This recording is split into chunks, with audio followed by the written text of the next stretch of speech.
Film Dirty Vote mengundang perhatian publik. Bahkan di hari pemutarannya, judul film dan tokoh-tokohnya trending di media sosial Twitter atau X. Banyak pihak yang juga mengomentari film ini. Tak luput calon wakil presiden atau cawapres nomor urut 1 Muhaimin Iskandar atau Caimin juga membuat cuitan atas film tersebut. Sontak netizen pun akhirnya mengingatkan Caimin agar tidak berkomentar banyak di masa tenang pemilihan Pilpres 2024 ini. Ditelisik cuitan Caimin sebenarnya hanya berupa pertanyaan. Ia mempertanyakan apakah netizen atau pengikut media sosialnya sudah menonton film yang disutradarai oleh Dandi Laksono tersebut.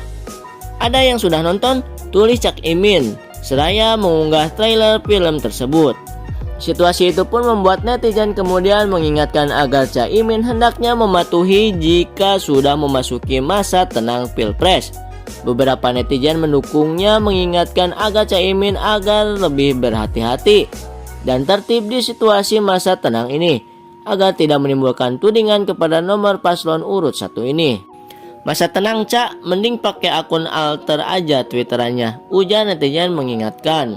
Ada juga yang menyarankan agar pasangannya Anies Baswedan itu turun tangan menyita ponsel Caimin. So, gimana menurut kalian? Komen.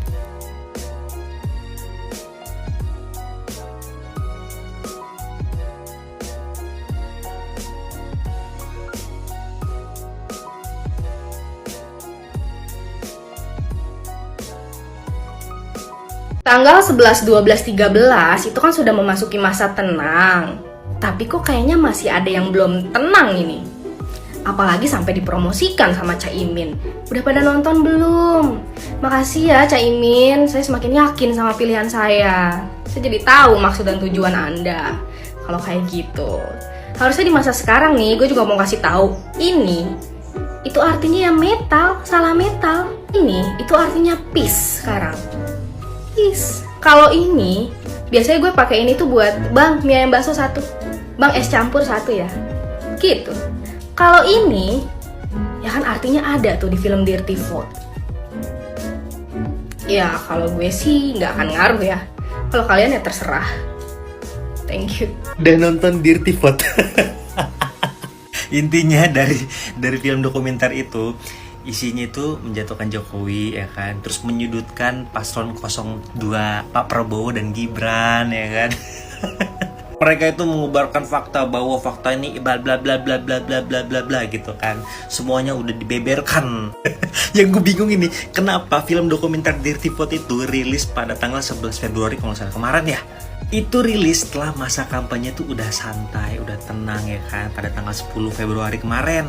Apa mereka ini pada tahu bahwa survei menunjukkan bahwa satu putaran untuk paslon nomor 2? Kan belum tentu coy, masa ya udah percaya sama survei begituan sih? Oh iya, kalian kan independen ya, kalian gak berpihak kemanapun, kalian cuma menunjukkan faktanya aja ya.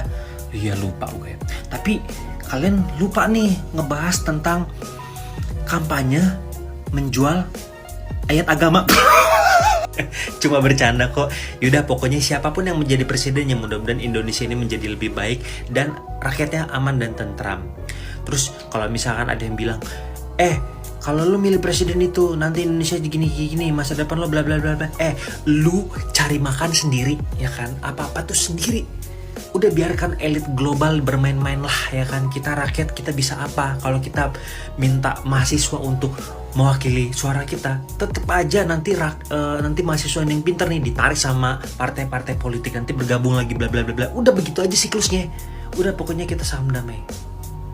Ada beberapa alasan gue nggak tertarik dengan film Dirty Vote. Pertama, orang-orang yang terlibat di balik film itu adalah orang-orang yang gue kurang percaya. Sutradara dari film itu, Dandi Laksono, pernah dipenjara dengan kasus ujaran kebencian dan sara. Dia juga yang menyutradari Sexy Killer yang tayang sebelum pencoblosan di 2019. Jadi nggak usah kaget. 3 pakar yang favifu di film itu, Bibmi Fitri Susanti, Ferry Amsari, dan Zainal Arifin Mokhtar, juga adalah 3 orang yang ditunjuk oleh Pak Mahfud MD di tim reformasi hukum. Kedua, film ini diklaim netral karena ulas paslon lainnya. semuanya. Tapi yang paling diserang dari film dokumenter tersebut hanya satu pihak, yaitu Paslon 02 dan Pak Jokowi. Mereka nggak ulas sama sekali soal 31.000 surat suara tercoblos Paslon 03 di Taipei, politik identitas di tempat ibadah yang dilakukan 01, dan pemanfaatan fatwa ulama oleh 01. Ketiga, sorry ya Caimin, gua justru makin gak tertarik setelah Caimin mempromosikan film ini di X, padahal ini masa tenang. Keempat, di akhir film ini ada tulisan salam 4 jari. 4 jari ini adalah penyatuan antara 01 dan 03. Ya, semakin jelas motif politiknya. Kelima, dari segi konten, film ini isinya hanya opini, tapi dibungkus seolah-olah sebuah fakta dengan melampirkan capture-capture berita dan rekaman suara yang sumbernya nggak jelas dari mana. Lalu dibumbui dengan narasi-narasi cocok logi, sehingga yang mereka sampaikan itu terkesan sebagai sebuah fakta. Jadi film itu menurut gua adalah senjata terakhir mereka untuk menjatuhkan Paslon 02 dan sengaja dirilis di masa tenang. Ini adalah propaganda yang dibungkus halus. Bagaimana menurut